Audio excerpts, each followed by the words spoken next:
Hey everyone, so I wanted to go over how to use Quizizz. I really enjoy this resource. It's a tool I've used in the past. If you've ever used Kahoot, it's very similar to that as you creating quizzes and content to use to interact and engage with students, and you can use this as any type of assessment. So basically you can create your own quiz up here, which is really easy to do, or you can find and search for other topics of quizzes that have already been created.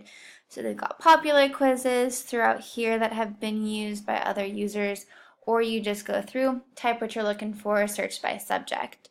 So to create a new quiz, you just go up to the top left-hand corner and you have to have an account for this. Say we want to do addition and subtraction.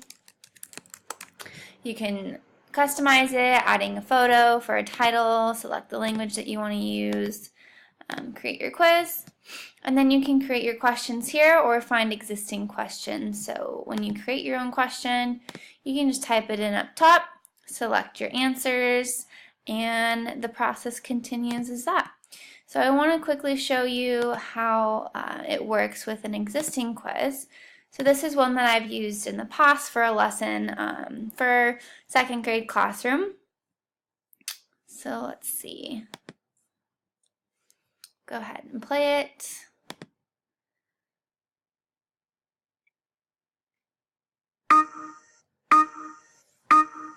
So this quiz is on the past, the present, and the future.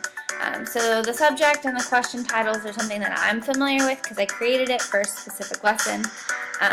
But you just go through, you answer the questions, and I really like this aspect where I chose that you can have little memes and little photos for the students, and it's a little interactive, so praying for the right answer, and it's just a fun way for students to have some photos and some little images throughout the quiz, and I think that you have to be careful not to get those mixed up with distractions, with the noises, but overall, I really like this resource. I think it's a fun tool, and I would recommend using it every now and again.